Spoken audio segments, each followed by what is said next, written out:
E o professor Jones, aguarde só um minutinho, ele já está pedindo para entrar aqui, ó. Então, vamos convidar, deixa eu trazer aqui o professor. Vamos aqui fazer o teste de conexão, o teste de áudio com ele.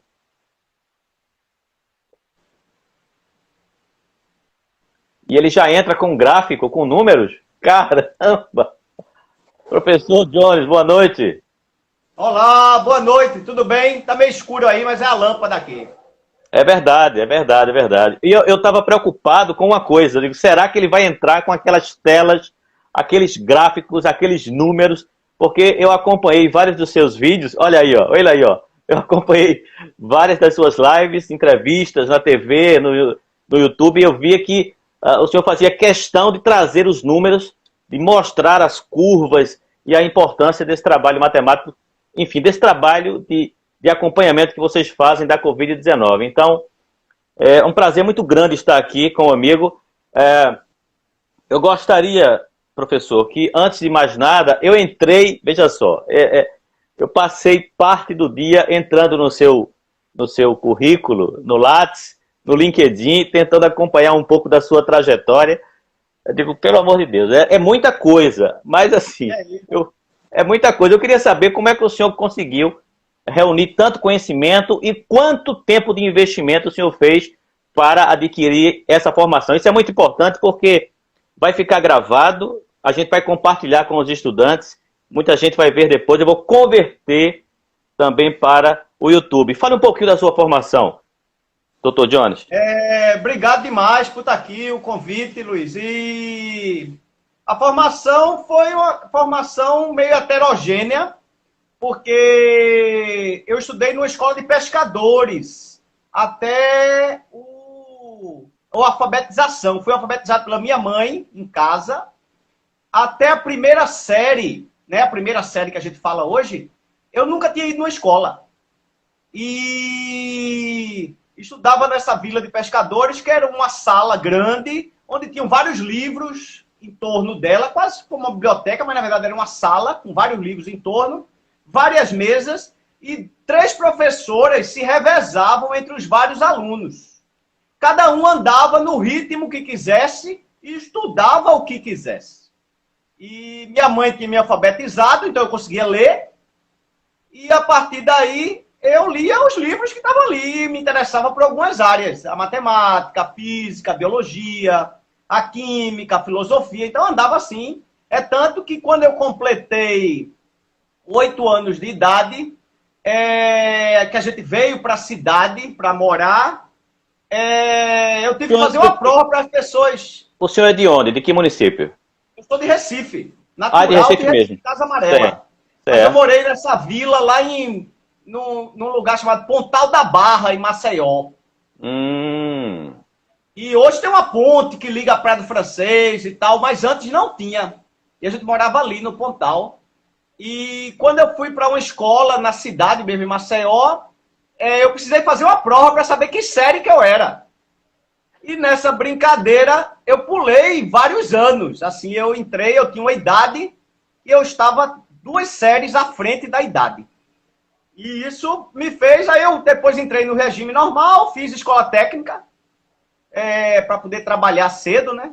E quando eu terminei a escola técnica aqui, que antes era a escola técnica, agora é o IF, né? IFPE. Isso. Eu fui trabalhar na Philips, e trabalhei como técnica eletrônica por alguns anos, quase 2, eu acho. Eu tenho isso registrado. E depois entrei na universidade e segui a carreira acadêmica o tempo todo. Só que esse meu viés de estudar, eu estou falando aqui porque eu sei que tem vários estudantes. Exatamente. Esse viés de não estar na caixinha de matemática ou na caixinha de física, etc., me fez, quando eu cheguei na universidade, eu não consegui ficar na caixinha da computação. E aí eu fui para matemática, fui para física e andei muitos anos na matemática. Eu tive vários professores que eu era bolsista para estudar matemática, apesar de ser de computação. Bem interessante. E na física também. E passei muito tempo assim, e depois segui mestrado, doutorado, e aí os pós-docs, e aí sim foi.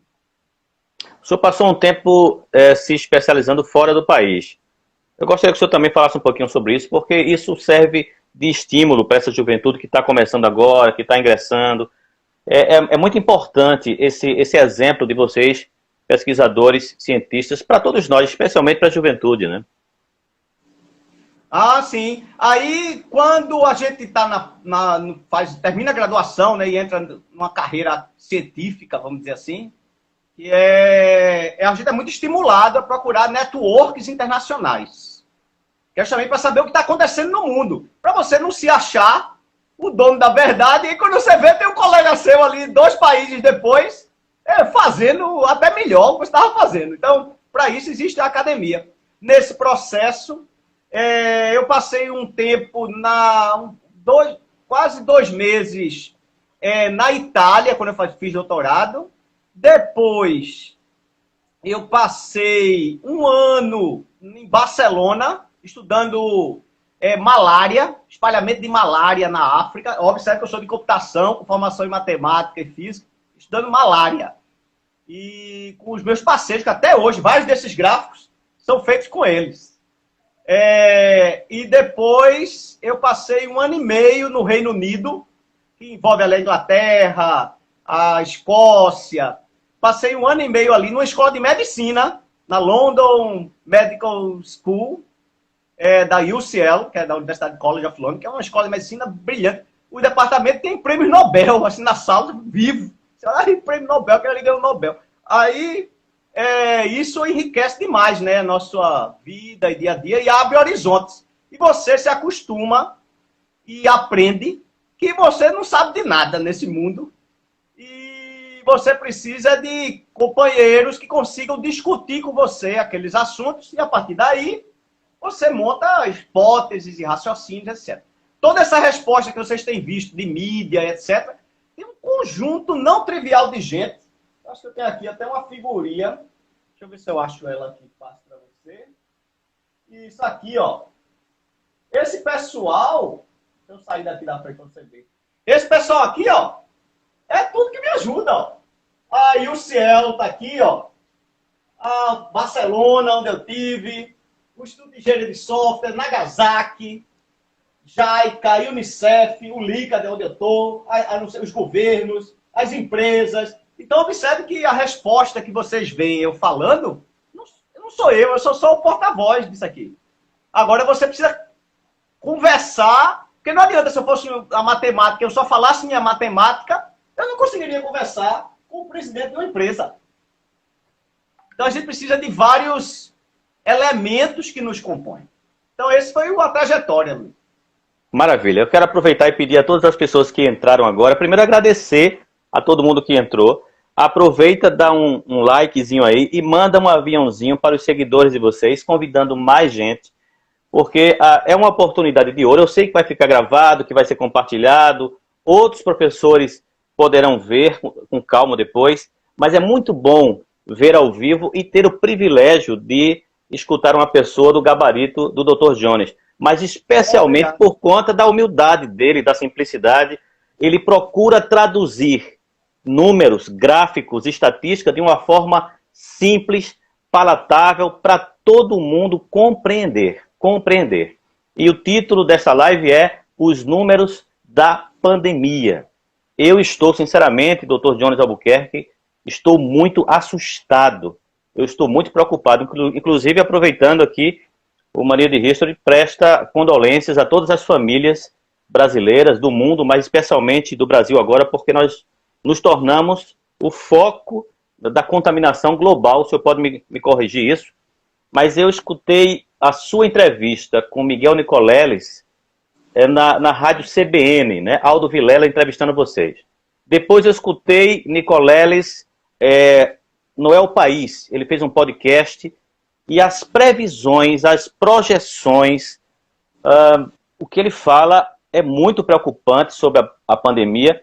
Mas assim, eu gostaria de deixar claro que eu não quero, obviamente, fazer aqui fazer nenhum juízo de valor, passar a palavra para o especialista. A partir de agora, eu só vou lhe interromper às 19h30, só em caso de muita necessidade mesmo, é que eu talvez lhe faça uma provocação. Mas geralmente a gente deixa o convidado à vontade para ele transcorrer, apresentar todas as suas informações, os seus dados.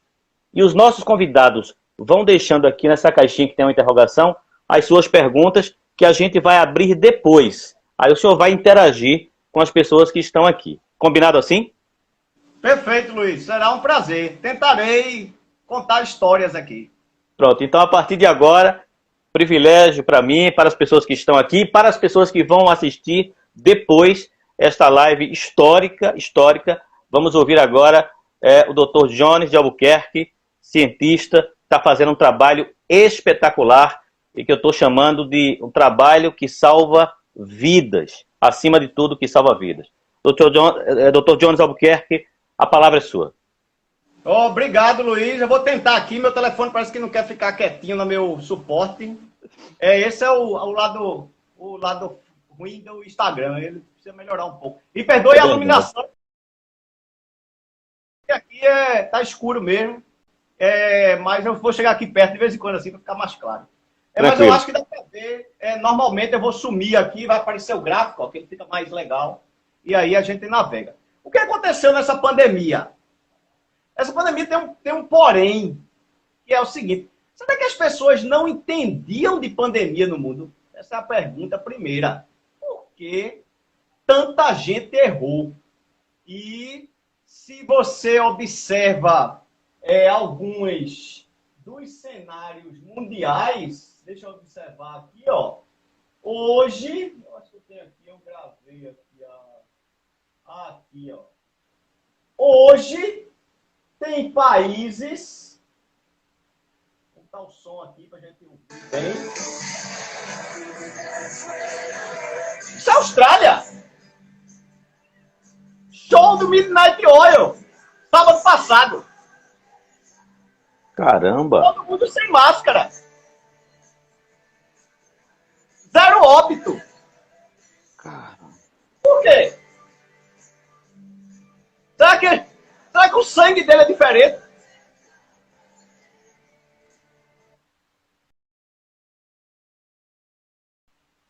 Será que o sangue é diferente? Será que eles comem canguru? E a gente, eu tô aqui fazendo um linguajar bem... Será que eles comem canguru e a gente não? Que é por isso que eles estão fazendo show sem máscara, sem nada, e a gente morrendo. 4 mil pessoas, vou pegar o dado do Brasil, quase 4 mil pessoas dia. Essa pergunta sempre nos provocou, eu trabalho com isso desde 2006, e tem uma matemática específica para isso, bem consolidada. Deixa eu pegar um livro aqui.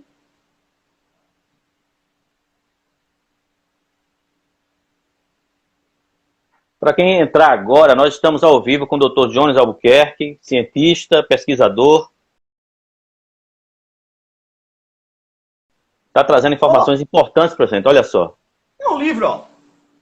Ferramentas matemáticas para entender dinâmica de doenças infecciosas. Um livro, 1000 e tantas páginas. Para ser preciso, 1026 páginas. Todo documentado, escrito. É só ler. Então, por que Covid aprontou isso de uns países estarem bem e outros não? O que a gente observou desde o comecinho? Eu vou voltar aqui a um de nossos gráficos. O que a gente percebeu em Covid é isso aqui. Deixa eu tentar tirar aqui a média. Isso. O que a gente percebeu em Covid é isso aqui que eu estou mostrando. Ó. Uma oscilação muito alta dos números diários de casos e óbitos. Essa oscilação muito alta sugere, quando você está olhando só um pedaço dele, sugere um comportamento que a gente chama de quase caótico. E aí tem teorias para tentar explicar esse tipo de comportamento, etc. Na matemática, inclusive. Mas, se a gente volta no tempo, a gente percebe que toda a teoria que a gente montou epidemiológica tem 3 pilares fundamentais. A aritmética, que é o que soma números, a álgebra, que bota funções, e a geometria, que tenta observar. Na nossa escola, a gente quase nunca usa geometria. A gente desaprendeu a olhar o mundo geometricamente. Todo mundo ensina você a fazer conta, 2 vezes 3, 5 vezes 8, 10 vezes 4, a resolver equações, quanto é f de x menos 5y mais seno de tangente de cosseno. A gente aprendeu isso e esqueceu de olhar a essência do mundo que é geométrica. E o que aconteceu em Covid é a mesma coisa. As pessoas olhando os números aritméticos se perderam nele, Luiz. Literalmente, o mundo. Alguns mais sabidos tentaram construir álgebras. A gente já tinha álgebras para isso. Naquele livro que eu mostrei, está cheio de álgebra para isso. Uma das álgebras que ficou famosa agora na TV é a chamada média móvel. Todo mundo viu isso. Oh, peraí que eu apaguei ela. Todos os dias, o NETV, o Bom Dia Pernambuco, as outras emissoras mostram a média móvel. O Jornal Nacional, né? Isso. O que é essa média móvel? É uma média de N dias. Eu olho ali e vejo qual foi o valor médio. E móvel porque eu desloco a quantidade de números que eu fico olhando. Então, se é 7 dias, eu olho esses 7 dias, os últimos, comparado aos 7 dias anteriores. Se a média móvel é de 14 dias, eu olho os 14 dias com a média móvel. Quem define a média móvel? Como é que eu defino a média móvel? A média móvel serve para tentar tirar essa oscilação diária. A gente chama de amortização ou smooth em estatística. É para suavizar. Para a gente suavizar. Porque, na essência, parece que a vida ela é muito discreta em números muito pequenos. Quem nunca comprou um sapato de um tamanho e o pé fica apertado ou fica folgado? Tem forma que fica boa, tem forma que fica ruim. Por quê? Porque o mundo tentou discretizar as quantidades para facilitar do ponto de vista econômico e de produção. Mas parece que, na essência, a gente não é discreto. A gente é contínuo. Quem primeiro pensou nisso está lá em 1600. Chama um cidadão chamado Leibniz. E junto com Charles Darwin, que é outro da teoria da evolução das espécies, pensaram isso, tipo, ó, os indivíduos não são discretos, não adianta tentar construir uma álgebra. Pega, mas não pega bem. É igual o sapato. Seu número é 37, mas não é 37, é 37,12. Só que dá muito trabalho de fazer o sapato 37,12. A gente ou faz o 37 ou faz o 38. Tem países que são um pouco mais sabidos. Fazem 37, 37, um quarto, 37,5. Pode ver, alguns países na Europa, etc. Mas a gente aqui não, é número discreto. Então, ou você anda com o sapato folgado ou anda com o sapato apertado. Tem que escolher. E na Covid foi a mesma coisa. Então, as pessoas tentaram usar uma álgebra do passado, estava nos livros, e ela não pegava bem. Por quê? Quando você olha essa álgebra aqui, ó, tá caindo, ó. Então você podia dizer, nesse momento da pandemia, a pandemia está indo embora. Aí, de repente, ela... Tentar capturar essa dinâmica é uma atividade não trivial, absolutamente. E aí eu sempre vinha procurando isso geometricamente, até que eu encontrei um parceiro na matemática, departamento de matemática, Fernando Nóbrega, que é um físico matemático, e a gente construiu essa busca juntos, e ele com o time dele em topologia algébrica, que é uma área da geometria, que abstrai a geometria que a gente conhece hoje, e construindo modelos e cenários. Eles já trabalhavam com dengue, implementavam isso e tal. E eu vinha com a minha busca, com a minha geometria lá da teoria de fractais, com uma máquina abstrata chamada autômatos celulares. E a gente via aí, e sempre a gente conversava até que veio a pandemia e a gente tentou escrever isso. Mas antes, eu vou mostrar uma coisa aqui que é mais curiosa. Essa ideia de geometrizar os fenômenos não é nossa. É de um povo mais antigo. Eita, eu queria aqui... Peraí que eu dei errado, mas tá bom. Tem um texto aqui que fica... Einstein, de Albert Einstein, Poincaré, de Henri Poincaré. Esses são os indivíduos que geometrizaram o mundo. E aí, eu vou dar um exemplo aqui muito rudimentar de como é que o indivíduo, no início do século, 1905, 1906, desenha uma teoria que é válida até hoje, 2020.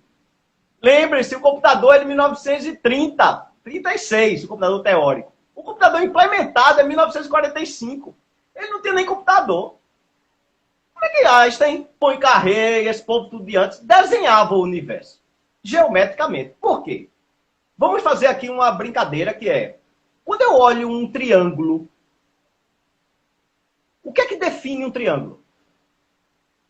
O que define um triângulo é o que a gente chama de invariante geométrica. A soma dos ângulos internos são 180 graus. Eu não tenho dúvida. Tem 3 pontos? Tem. É ligado a esses pontos? São. A soma é 180? É um triângulo.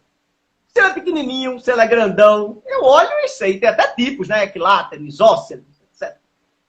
Escaleno. Não, mas a gente olha e vê com um triângulo. Uma circunferência. O que define uma circunferência? Qual é a invariante geométrica de uma circunferência? Todos os pontos equidistantes de um mesmo ponto em giro de 360 graus. Define uma circunferência. E aí vem π, e área, e πr ao quadrado, e 2πr. Mas tem invariantes. Então parece que geometricamente, quando você encontra essas variantes, você define muito bem o fenômeno. Não precisa ficar indo atrás da equação e nem se matando dia a dia no laboratório, perdendo, ficando doente, não sei o que. Basta olhar a geometria do fenômeno. E o que a gente vem procurando vinha nesse tom, até que, olhando o conceito de Einstein, de geométrico do universo, chamado tensores de Ricci, os meninos lá na topologia abstraíram ele para redes complexas e implementam um negócio topológico, uma rede, com cada elemento da rede dando uma tensão na pandemia. Simularam isso. E, na verdade, modelaram, a gente pode dizer assim, e chamaram a rede de tensão de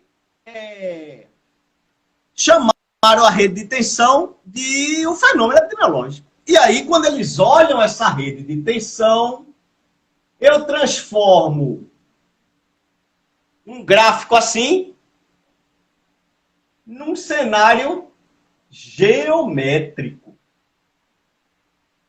Nesse cenário geométrico, observe, eu vou até baixar aqui um pouco, a pandemia sofre alterações e a geometria não.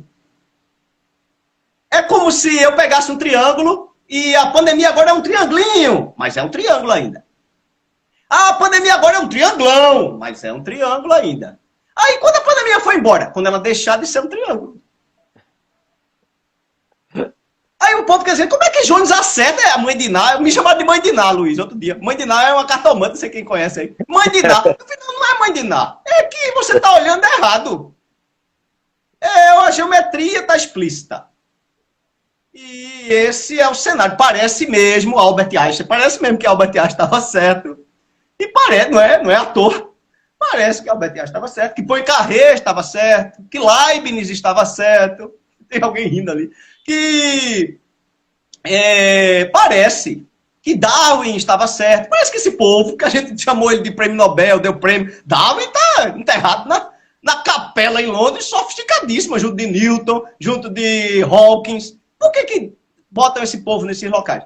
Porque eles têm a capacidade de olhar o mundo de uma forma mais simples, mais leve. A vida é mais leve. A gente complica muito. E aí o que a gente fez? Eu, como sou meio incompetente, eu resolvi olhar a pandemia assim, e aí parece. Está aqui visível, ó. Jones, a pandemia está indo embora? Eu falei, claro que não, olha aqui, ó. E por que que o governador abriu as atividades? Eu falei, é porque, tadinho, eles estão olhando num cenário algébrico. Aí olha a curva, vê uma voltinha, vai, olha, está indo embora, vamos lá. Mas não consegue ainda olhar a geometria. E é por isso que a gente tenta, e é parceiro deles, e tenta ajudar. Para quem sabe um dia, lembre-se, a gente demorou mais de século para entender Einstein. Como é que você quer entender a geometria de Covid com 1 ano só? Um século são 100 anos. 100, a gente demorou 100 anos. E muitos de nós nunca leu Einstein.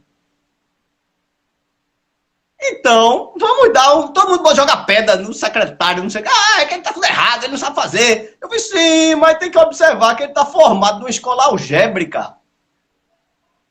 Vai ficar ali. Muita gente é assim. É impressionante essas explicações, mesmo para um leigo, né, como eu, e eu acho que tem muita gente aí que não é da área, mas assim, nós ficamos impressionados com a riqueza dessas informações e como toda essa ciência, e eu gostaria que o senhor abordasse essa questão da ciência, a ciência explicando tudo isso e ajudando ou tentando ajudar a sociedade a sair ou a conviver ou a superar um dos momentos mais difíceis da história da humanidade e do nosso país, não é? Eu acho que é muito importante porque estamos vivendo um processo muito difícil, eu acho que o senhor tem acompanhado também, que é o chamado negacionismo.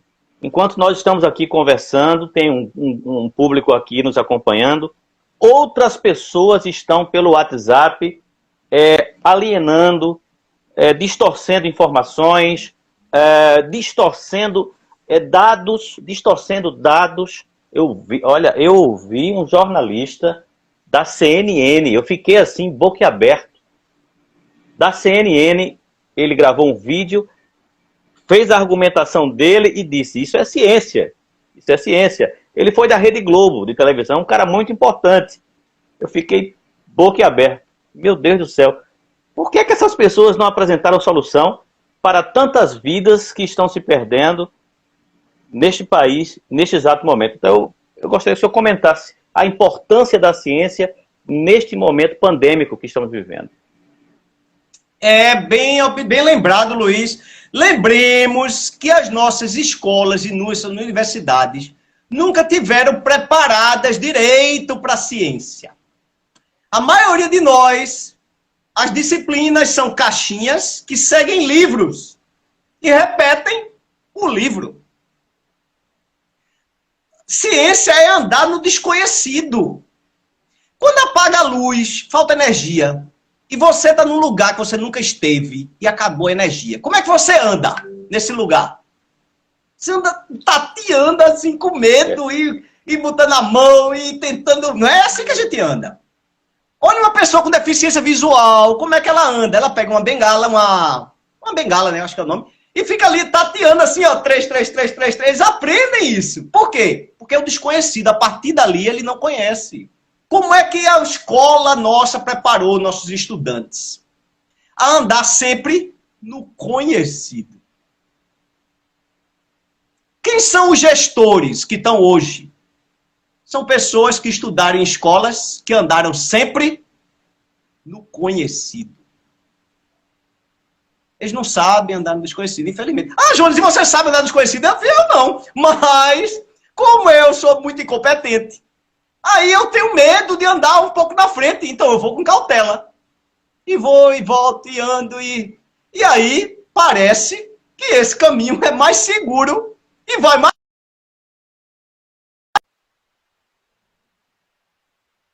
Que a gente vai tateando, né? Vai descobrindo aos poucos. Esse é um caminho, essa é a verdadeira ciência da interrogação, do questionamento, a da dúvida o tempo todo. Ciência é dúvida. Ciência não é certeza. Jonas, a pandemia está indo embora, não? Eu percebo que, a geometria está dizendo que não. Aí, e os hospitais estão cheios? Estão ainda. Eita! E as ambulâncias, tá fazendo muito barulho na rua? Tá! Eita! E aí você vai montando o cenário do desconhecido e fala, oxe, aí eu afirmo, a pandemia está indo embora, não. Mas é andar no desconhecido. E a maioria das pessoas esqueceu disso, que o ser humano é um desconhecido. Observe que a gente comemora aniversário anual. Parabéns! Eu sempre achei esquisito isso. Inclusive, eu não comemoro. Parece que a pessoa era para morrer e não morreu, entende? Viveu mais um ano, parabéns. É um negócio tão macabro para mim, comemorar aniversário, porque parece que é uma sobrevivência de ano. Aí, por que isso? Porque viver um ano já é desconhecido. E várias das pessoas, por causa de ideologias e crenças, nem o conhecido percebem. Eles criam uma defesa, é natural isso. A gente já viu pessoas apaixonadas que não enxergam os defeitos do outro. Já viu. Mas eu cheio de defeito, mas eu estou apaixonado. Que no outro é lindo, é maravilhoso, é maravilhosa, é não sei o que. Você não percebe, porque você está ali ludibriado por aquilo. É igual agora. As pessoas estão baseadas nesse sentimento delas. É o jeito de viver, a gente está só explicitando isso com Covid. Então a ciência, Luiz, na essência, é andar na dúvida e no desconhecido o tempo todo. E como é que se anda aí? Com muita cautela. Muita. E com um pé firme sempre. O outro arrisca. Um pé firme e o outro arrisca. O outro que arriscou, tá firme, tá. Então, tira o firme, vamos para lá. É assim que funciona. Legal. Olha, são 19 horas aqui no meu relógio, 19 horas e 29 minutos. Eu peço a todas as pessoas que estão aqui agora que chamem outras pessoas, ainda dá tempo. Usem o aviãozinho aí que tem do lado direito aí, ó, no cantinho aí. Chamem os seus convidados e quando elas chegarem aqui na sala, façam uma recepção. Prestem uma recepção para elas. Diga para elas que elas vieram para uma live super importante sobre números da pandemia, como é que é a estatística, a matemática, como é que todo esse conhecimento computacional também explica isso e nos ajuda. Ajuda os governantes, ajuda comerciantes, ajuda, enfim, ajuda o país. Ajuda o país. Algumas pessoas podem deixar, já, Dr. Raul já está pedindo para abrir a caixinha de perguntas aqui, ó. Vocês podem também, nessa caixinha que tem aqui, ó, que tem uma interrogaçãozinha, formulem as suas perguntas e deixem aí. Daqui a pouco eu abro. O Dr. Raul está muito ansioso. Eu acho que ele já deixou uma provocação. Eu abro essa caixinha.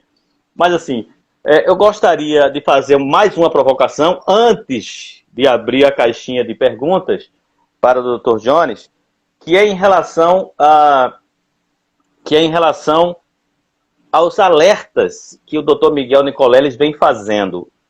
Eu fiquei assustado. Eu lhe fiz esse comentário logo no começo, eu vou trazê-lo de volta. Eu fiquei muito assustado. E essa live não tem o objetivo, obviamente, de provocar pânico nas pessoas, mas, acima de tudo, de informar, de ajudar as pessoas. Mas os alertas feitos por Dr. Miguel Nicoleles são baseados em números, em estatística, neste trabalho que vocês desenvolvem aí no LICA? Excelente pergunta, Luiz. Quando isso começou, montou-se o ano passado um comitê científico com algumas autoridades científicas do Nordeste. E o professor Nicoleles era o líder desse comitê. E vários outros, o ex-ministro Sérgio Rezende, e eu estava sempre estive num subcomitê, que é o de modelagem matemática. Então a gente gerava insumos, e eles discutiam com outros cientistas da biologia, da medicina, etc., se aqueles números eram ou não, etc. Então, o que aconteceu? No começo desse ano, depois de um ano tentando convencer gestores, etc., o professor Nicoleles se chateou, claro, depois de um trabalho incansável, e saiu do comitê. A partir daí, ele tem as próprias análises dele. Obviamente, até hoje a gente conversa, a gente tem grupo, eu troco ideia com ele, etc. Eu mando os números, ele manda os deles. Então, realmente, as análises dele são baseadas, sim, em números. Não são os nossos, especificamente, mas são, sim, baseados neles. Não é à toa que ele é um grande cientista, mundialmente reconhecido, inclusive. E faz análise, sim. Ele é mais agressivo, né? A gente brinca, ele sabe disso. Eu chamo ele de Sir Nicoleles, igual Sir Isaac Newton, Sir Albert Einstein. Eu chamo esse povo que faz alguma coisa de relevante de Sir.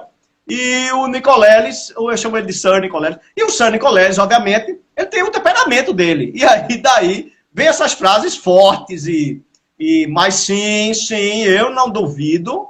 Não discuto, os números deles podem acontecer, podem, porque como a gente viu aqui, Deixa eu voltar aqui. A aritmética de Covid é muito oscilante. Veja, um dia estava aqui, eu vou botar um número aqui, ó.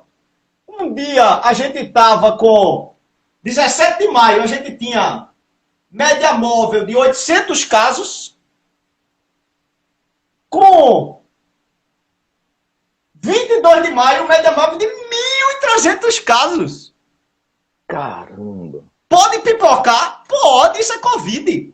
Pode ir a 6 mil óbitos dia? Pode, eu não questiono.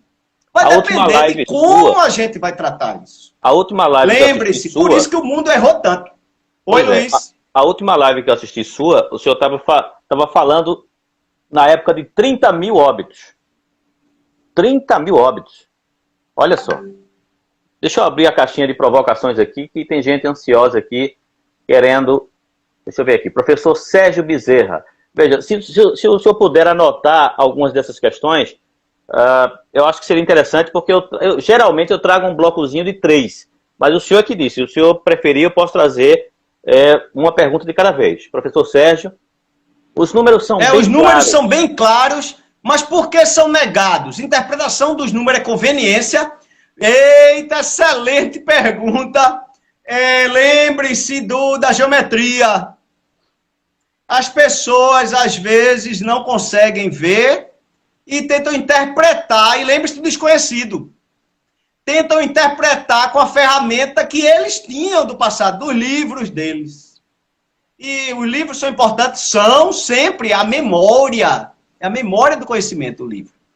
Mas eles não são a verdade. A verdade, a gente está andando a vida toda. Não é à toa que a gente comemora aniversário. Lembra da minha frase.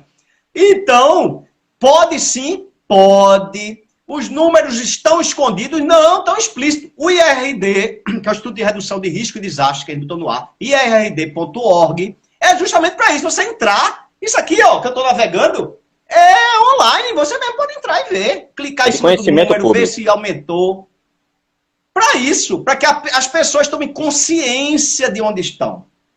E a gente não tome decisões baseado em parâmetros que favorecem outras dimensões. Claro que há, sim, várias dimensões numa pandemia dessa. Tem a dimensão econômica, a dimensão financeira, a dimensão política, além da dimensão sanitária. Eu estou aqui falando da dimensão sanitária, epidemiológica. Eu não entendo de política e nem entendo de economia. Eu só sei que isso causa impactos mundo afora e que se a gente não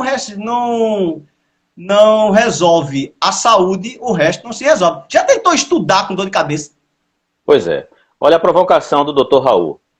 A matemática Raul, já detecta o efeito das vacinas.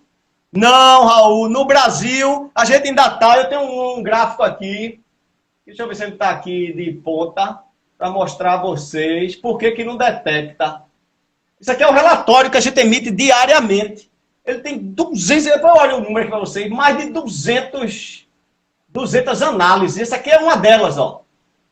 Essa está bem longe aí. Tem uma linha aqui, ó. Essa linha é onde a gente devia estar vacinado. Para ser imune, para a população ganhar a chamada imunidade de rebanho. Todo mundo está imune. Vai fez com sarampo, com poliomielite. Aqui. Onde a gente está? Não dá nem para ver, mas é de propósito. Meu Deus do céu. Lá embaixo. Não dá para observar o fenômeno vacina ainda na população, muito infelizmente. Livros é documento histórico, exatamente. Marcela, estou vendo ali, ó. Exatamente. Livro é um documento histórico que reguarda o conhecimento e a informação acumulada. Não é a verdade. Professor João Marcelo agora. João Mendes agora, né? Qual o cenário futuro da pandemia para o mês de abril? O que falta para o Brasil vencer a Covid? Eita, João, pergunta complicada essa, viu? O cenário agora Tem um gráfico aqui que ilustra bem isso, que é dos meus amigos da Espanha, que eu falei para vocês. Vamos pegar o Brasil, por exemplo. Vou pegar o Brasil aqui, ó. Esse é um gráfico que a região vermelha é risco muito alto. Isso aqui é uma geometria hiperbólica, é uma hipérbole. Eu não sei quem estudou aqui, qual o nível das pessoas que estão aqui, mas isso aqui é uma geometria hiperbólica. Pense que o mundo todo foi definido como hipérbole. Hipérbole é uma figura belíssima. Bota em Google, hipérbole, e tem que olhar o que é uma hipérbole. São figuras belíssimas, geométricas. Uma sela de cavalo é um movimento hiperbólico muito interessante. Aqui é vermelho, é o risco alto, amarelo, médio e moderado, e verde baixo. A bolinha, os dias da pandemia. A gente começou aqui, ó.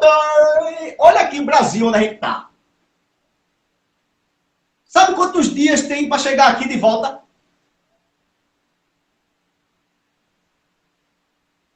370 dias. O mesmo que a gente levou para chegar. Dá para voltar mais rápido? Dava.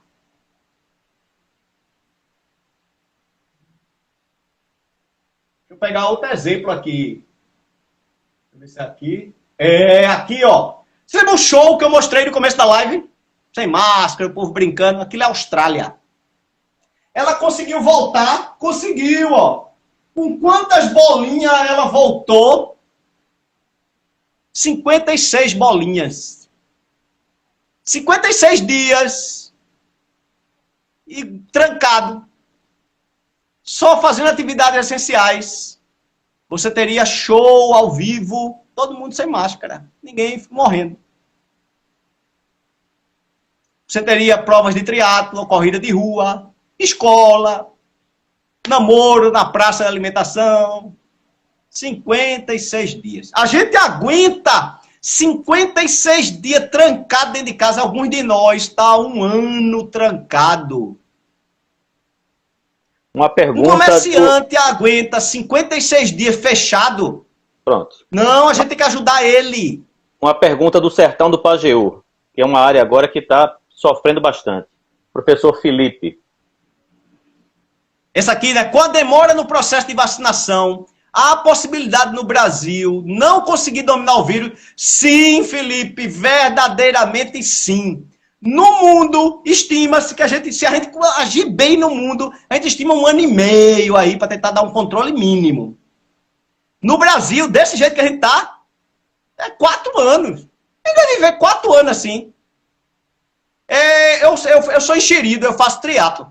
E tem um negócio do triatlo que é quando você se lesiona.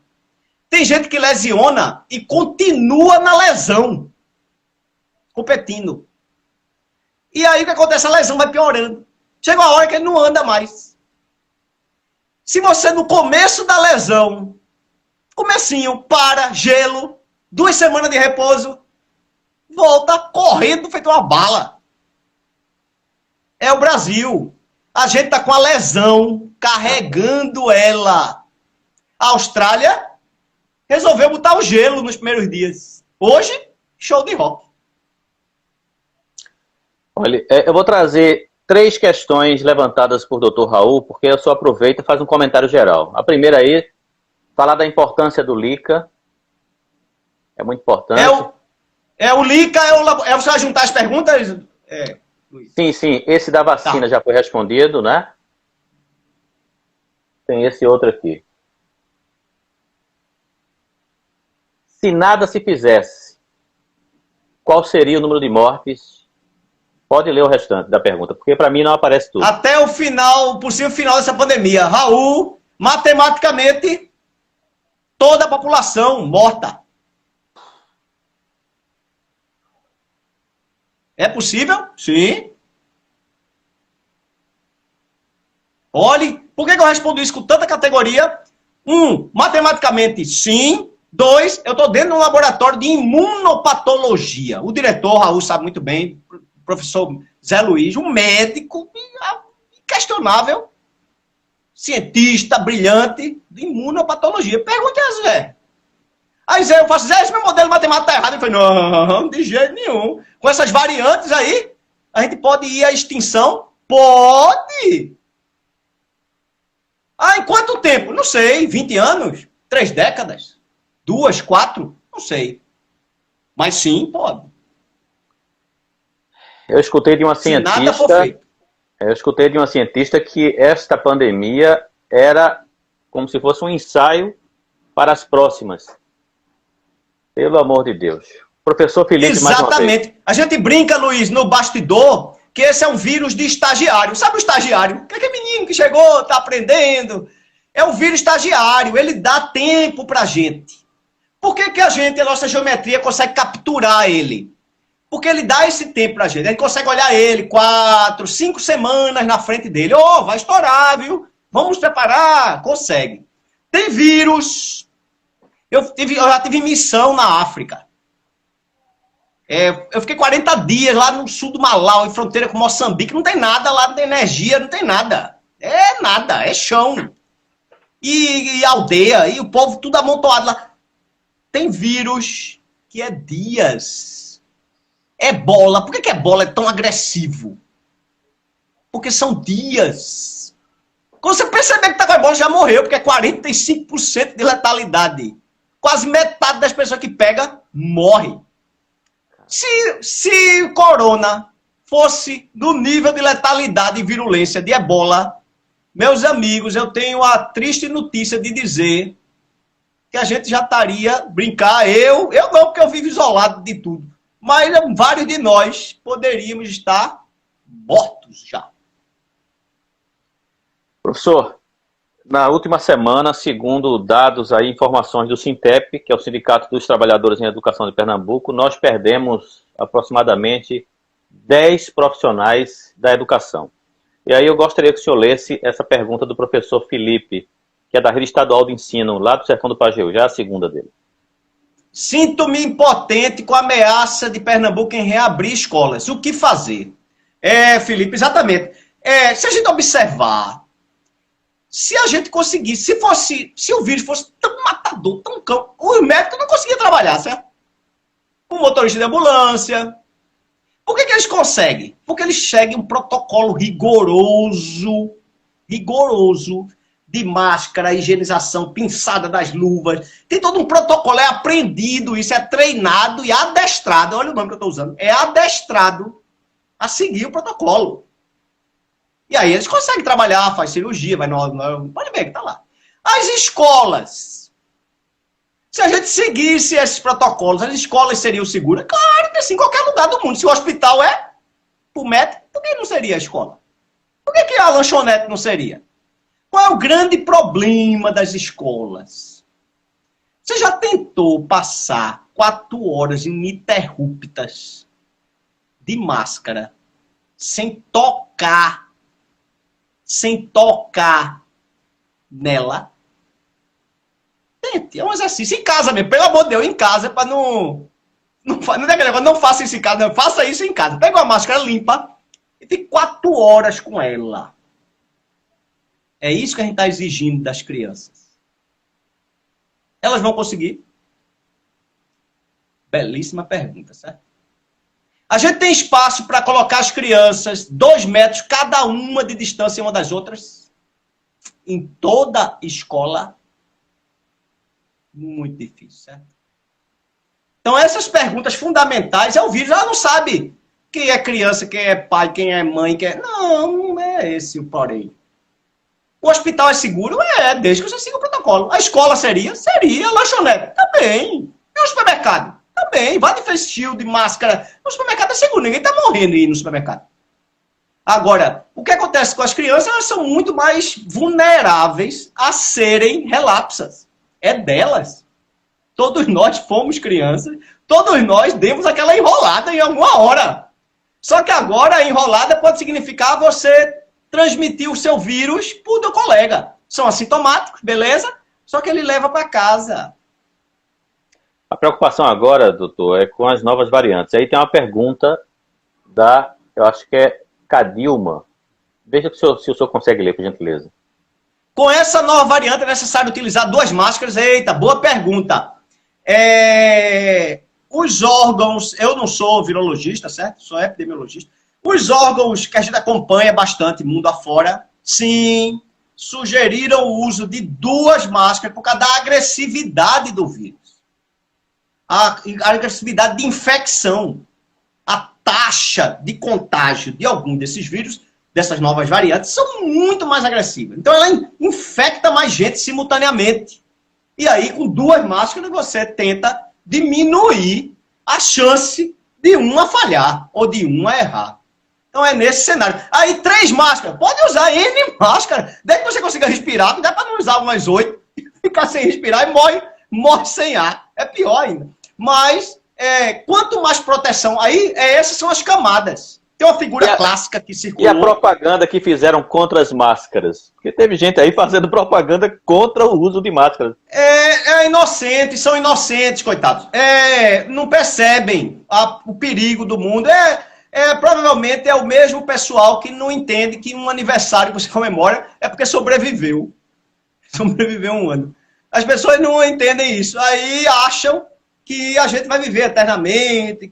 Não, a gente vem sobrevivendo ao mundo por aí uns 100 mil anos. Observemos que os vírus, as bactérias, as arqueias, eu até falei dela numa live aí, das arqueias estão aqui há 3,5 bilhão de anos.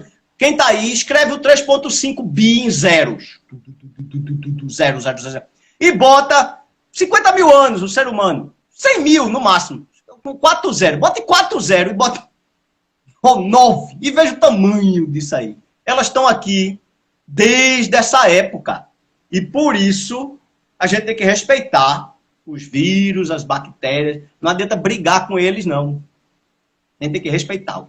Mais uma pergunta sobre importante. máscaras, tivemos a experiência negacionista da gripe espanhola. Exatamente. Tem história e a gente está repetindo a mesma coisa de novo. Eu não entendo. Esse negócio de negar a vacina, negar a máscara, isso não está lá nos livros. É um livro de epidemiologia. Já se fala em variante de variante. Sim! As vacinas podem não fazer efeito? Pois é. Poder? Pode. Mas é difícil, pelo que eu ouvi de alguns colegas meus, virologistas, e que parece que a gente tem uma grande chance das vacinas, se em escala e em massa, não nesse risquinho, a gente estava vendo ali, lá no risquinho, escala e em massa, sim, a gente teria alguma chance. Existe algum modelo matemático que apresente a capacidade de mutação do vírus? Alguns, Sérgio. Alguns existem já na literatura, mas não para Covid. A gente ainda não entende Covid. Inclusive, hoje a gente começou um trabalho interessantíssimo de sequenciamento e eu espero que a gente tenha essa resposta em breve com as N variantes do mundo. Qual seria, para o momento, uma medida que impactasse a população para aderir aos protocolos de segurança? Eita, Márcia. Eu premiaria, Márcia. Premiaria os bairros melhores, as escolas com menos doentes e menos alunos infectados, daria um prêmio. Diga, Luiz. O que os outros países fizeram? O aspecto cultural tem peso nessa história? Completamente, completamente. Há medidas e mensagens incisivas. Observe que a gente nunca pintou a cidade de preto e amarelo, que é a cor do risco. A gente desenhou Covid bonitinho, fonfon, parece um bichinho de pelúcia. Eu nunca entendi, as pessoas desenham Covid, eu gosto de ficar com ele. Quem olhar o Covid, pega uma criança e diz assim, o que, é que você acha desse bicho? Ele diz, o bichinho, eu gosto dele. A gente fez isso. Não era para a gente sinalizar, igual a gente fez com as placas de tubarão na praia. Por que você pensa 2 vezes antes de tomar banho em Piedade? Porque a cada 80, 100 metros tem uma placa vermelha com um tubarão feioso, pintado, dizendo aqui a taxa de ataque é alta. Você vai entrar no mar? É assim, o ônibus era apenas pintado de preto e amarelo, com risco alto, as feiras livres, os parques, um lugar que você ficasse assim, ó, eita, eu tô entrando aqui, não sei nem se eu encostar, eu vou capaz de eu morrer. Era para entrar assim, no ônibus, no parque. Mas a gente perdeu isso. As pessoas a vacina garante 1 ano de cobertura. Parece, Rocicleide, parece, e espero. Alguns falam em 6 meses, já pensou? Quando a gente acabar de vacinar uma faixa etária e começar a outra, pronto, acabou a vacina do primeiro. Então, tudo isso ainda é andar no desconhecido. Lembre-se da minha frase. Estamos andando no desconhecido. Quais são os países que são modelo também. Em relação à vacinação? Quais são os países que são modelo para o Brasil? Tem vários países que a gente tem... Acho que eu tenho, inclusive, aqui num gráfico isso, que compara... Deixa eu ver se ele está aqui, ou é só o Brasil. É só o Brasil, mas tem alguns gráficos que comparam taxa de vacinação no mundo. É fácil colocar em Google. Deixa eu achar aqui. Estado de Israel parece-me que Vacinação. tem feito um trabalho interessante, né? Israel, Estados Unidos agora. Isso! Our World in Data. O que a gente tem que parar é de discutir e falar sem olhar o número. Tá em Google. Eu nunca falo da minha cabeça. Não, minha cabeça é ruim. É fraca. Eu tenho que olhar o número. Quando você me perguntou agora, sabe o que eu vou fazer? Eu vou aqui desenhar em Google, ó, vacinação, ó, aí eu olho lá e faço, ei, Luiz, ó, é fulano que tá primeiro. As pessoas estão falando da cabeça delas. Impressionante. Coitada. A gente é fraco da memória. A gente esquece a data de aniversário do amigo. Quanto mais a taxa de vacinação de um país.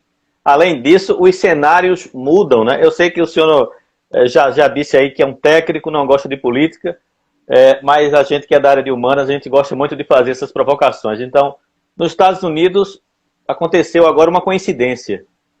Biden entra, as curvas se alteram drasticamente, número de contaminados... Será que é coincidência, Luiz? Será que é coincidência? Exatamente. Outra observação. Exatamente. Vamos observar os comportamentos. Trocou o presidente, as curvas voltaram. A bolinha dos Estados Unidos chega, volta lá pro verde, assim, correndo, ó. Impressionante. Olhem nos gráficos do IRD, tem lá. Procurem. Não falem da boca, nem repitam o que receberam. Chequem. Olhem no site Google.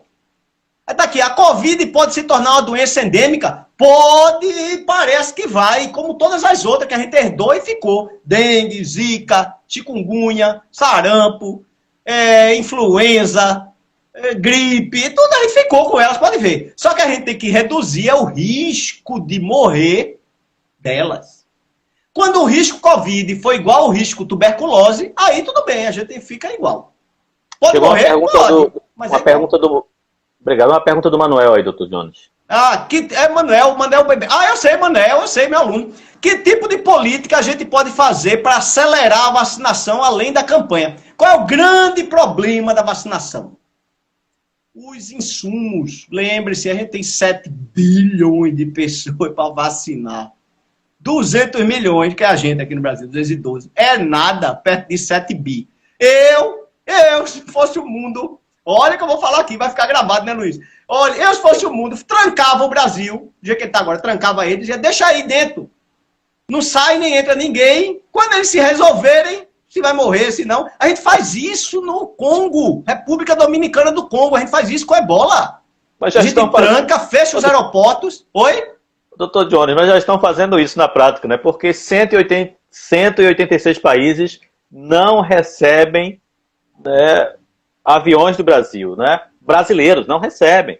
E já tem um democrata, eu fiquei muito assustado quando vi isso na Folha de São Paulo, um democrata propondo uma intervenção no Brasil.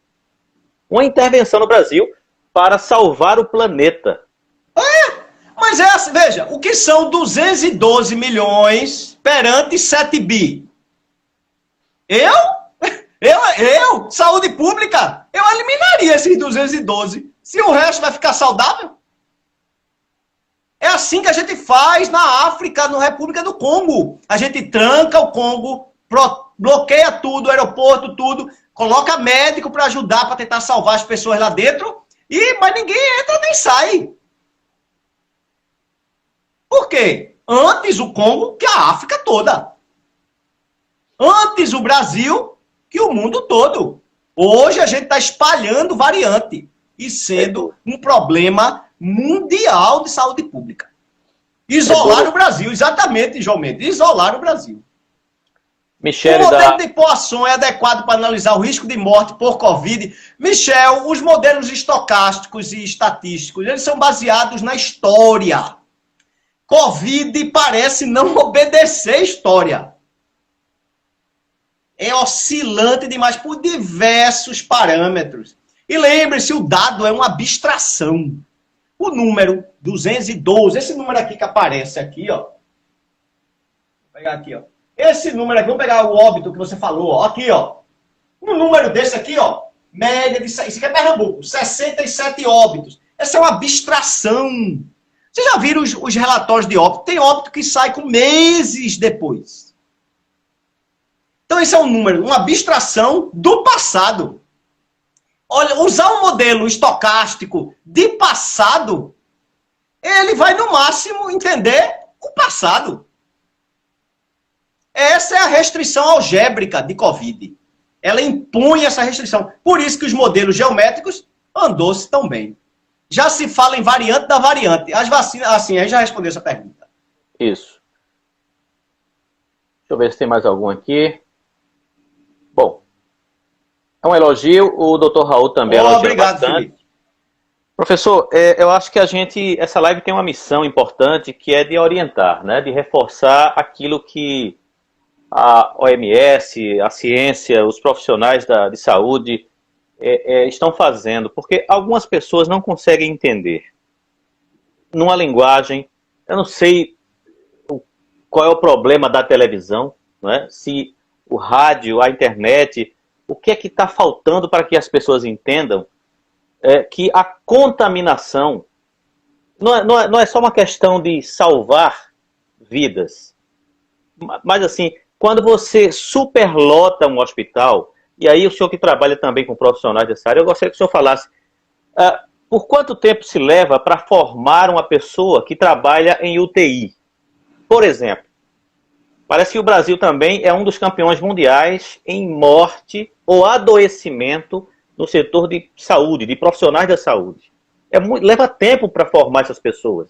As vagas são limitadas. Eu acho que tem gente que pensa o seguinte, olha, quanto mais adoecer, mais os governos vão contratar leitos e equipamentos e nós teremos... Gostaria que o senhor comentasse. Exatamente. Basta fazer a conta que um curso de graduação de medicina tem seus 5, 6 anos, mais uns 2 ou 3 de residência, que é um estágio que eles fazem. Está falando de uns 9, a gente está falando aí de uns 12, 13 anos para formar um indivíduo que vai entubar você. Não dá para formar ele amanhã. Esse é o grande problema. Qual é o problema da informação, da TV, etc.? A gente não é informado mais. A gente pulverizou os canais de informação. Pulverizar quer dizer, a gente pegou a informação e dividiu em pedacinhos. Aí tem hoje 50 pessoas assistindo aqui, aí tem 20 ali, 40 acolá. Em vez de estar 2.000 olhando uma única informação. Por isso que existe autoridade sanitária, ministério.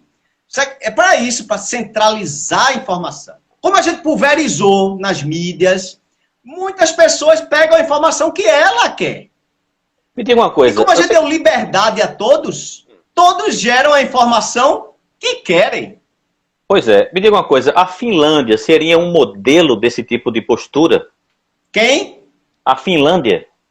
Sim, a Finlândia. Eu estive na Finlândia trabalhando com a Nokia por um bom tempo, muito interessante, em vários anos. Sim, eles são muito... Tem uma formação viking. Quem quiser ler sobre os vikings, tem uma formação viking. Isso eles carregam. E aí, a gente tem esse canal aqui, tem a defesa civil do Estado, é brilhante. A defesa civil emite alertas de chuva, pode ver, deslizamento de barreira, tá lá, bota a lona, etc. Veja o índice de mortes por chuvarada, como tem caído nos anos. Por quê? Porque a defesa civil tá lá.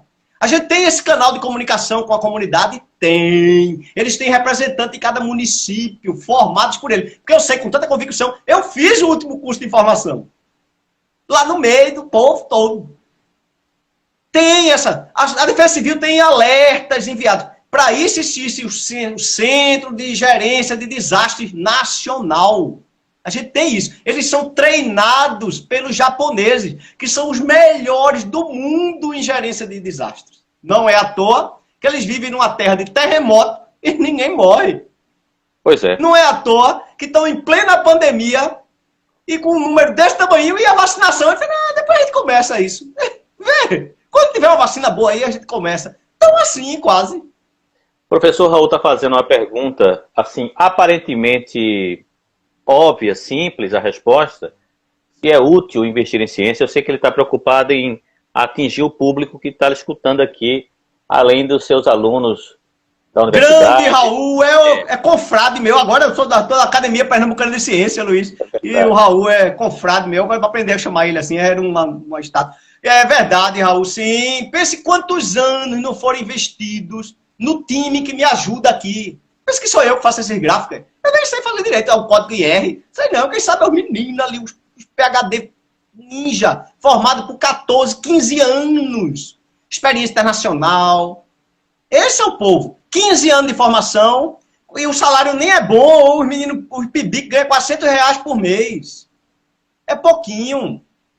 Ou seja, o que a gente precisaria era investir bem nisso e a gente teria isso aqui, ó, intrínseco nas pessoas. Sim, vale a pena sim investir em ciência, que é ensinar as pessoas a andar no desconhecido, serem humildes e respeitar que a gente não sabe de nada. Meu querido, esse é o respeito.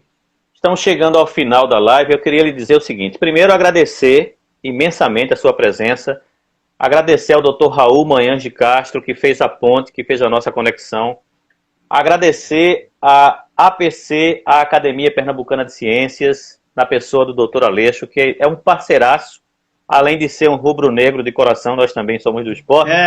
E agradecer aos professores da academia, muitos deles nos fizeram grandes doações de livros. E no final das lives, a gente sorteia para os estudantes do ensino médio essas publicações, esses livros, porque um dos grandes objetivos desse trabalho que a gente faz aqui, Dr. Jones, é estimular o conhecimento, combater as fake news, as notícias falsas, estimular a pesquisa, a leitura e despertar na juventude esse gosto pela ciência.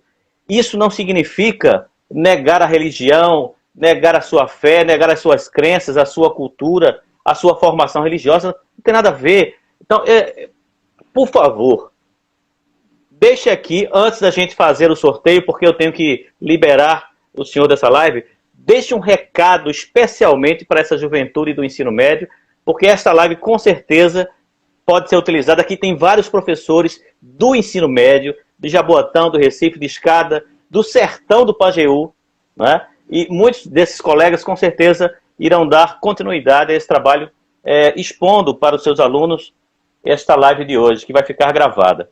Qual o recado que o senhor tem para essa garotada, para essa juventude que está começando agora a sua vida acadêmica, digamos assim? Eu diria o seguinte, além de seguir o trâmite escolar, que é importante para você ter uma referência, esse cara é nota 8, esse é nota 9, é importante isso. Então siga o trâmite escolar, siga o seu trâmite. Procure o que lhe deixa curioso, o que lhe motiva, o que lhe deixa, mesmo um cenário desse, triste, de óbito, de gráfico. O time do IRD trabalha incansavelmente, 24 horas por 7, desde o primeiro dia dessa pandemia. E eles não receberam o salário para isso, não. Então, o que os motiva? É a curiosidade pelo desconhecido. E isso é ortogonal à crença, é ortogonal a gosto. Você pode gostar do time de futebol que for. Eu e o Aleixo é do Sport, eu sou do Ibis. Ele é do Ibis, eu sou Santa Cruz. Não importa, a gente gosta do mesmo assunto. É igual música, igual, isso é ciência. É o gosto por andar no desconhecido. Se questione sempre. Nunca assuma a verdade de ser ninguém. Mesmo que seja esse alguém, seja da Academia Pernambucana de Ciência. Não ouça que ele está falando a verdade, não. Ele também tem dúvidas. Jones, você tem dúvida? Eu tenho muito, você não tem ideia da quantidade de dúvida que eu tenho. Todos nós temos dúvida. Então procure as dúvidas, não respeite a opinião científica, respeite, eu digo assim, de ouvir, né? Mas não tome isso como verdade, porque para ser ciência é o desconhecido. E procure algo que lhe motiva profundamente. E desconecte isso das suas crenças religiosas, dos seus gostos e das suas vontades. Nem sempre a ciência segue a sua vontade. Então esse é o recado que eu queria dar. Continue distanciados, que isso é um fato. e de Usando máscara, máscara e gel. São os únicos 3 fatos que a gente sabe que é verdade por causa dos séculos de experiência. Os outros, se vacina vai funcionar ou não, se o vírus vai reinfectar ou não, se a gente não sabe. Mas esses 3 a gente sabe. Obrigado demais, Luiz. Foi excelente. E desculpe aí a luz, etc. Foi meio de improviso aqui. Uma última palavrinha. Eu estava em uma reunião da Academia Pernambucana de Ciências, eu estava como penetra ali, a convite de Raul. Ele me deu o link, eu fiquei ali só escutando, né? Aquelas pessoas, cientistas, grandes pensadores e tal. E aí eu escutei do Dr. Gauss, eu acho que é esse o nome dele, Dr. Gauss, ele lhe fazendo referências elogiosas, muito elogiosas, reconhecendo o seu trabalho, inclusive em nível internacional. Recentemente eu li na imprensa que Dr. Gauss é um dos cientistas do Brasil mais influentes do mundo. Me diga uma coisa, com toda essa sua humildade, esse jeito de falar simples, direto, conversar com as pessoas, com a juventude, eu fico pensando, se todos os cientistas deste país vestissem essa camisa que o senhor veste, que o Dr. Raul veste, se todas essas pessoas que têm tanto cabedal, tanto conhecimento, fizessem esse trabalho miudinho, é um trabalho simples, miudinho, mas eu já lhe vi em lives pequenas, já lhe vi na Rede Globo, em lives pequenas, o senhor está em todo canto. É impressionante a sua disponibilidade. Olha, que Deus lhe proteja, lhe abençoe, que o senhor continue fazendo esse trabalho fantástico, fantástico, porque esses números, esses gráficos, eles têm sangue, eles têm alma. Todo esse trabalho que o senhor faz salva vidas, orienta as pessoas para que nós tenhamos vida, uma vida melhor. Estamos na Páscoa para que nós tenhamos vida em abundância. Então, nós todos, Dr. Jones, somos extremamente gratos ao senhor, ao Lica, à sua equipe, ao Dr. Zé Luiz, a todos os cientistas deste país que fazem um trabalho como o senhor faz. Não só faz o trabalho científico de bastidores, mas que faz questão de estender para a população, de levar ao público o máximo de informações possível. Muito obrigado, meu querido. Eu que agradeço demais. Muito obrigado e vamos em frente. Precisamos sobreviver a mais essa. Com certeza. Aperte o X aí, o senhor sai da live. Muito obrigado e eu fico aqui para trazer o sorteio para os nossos queridos alunos que vão continuar conosco. Um abraço, gente. Muito obrigado.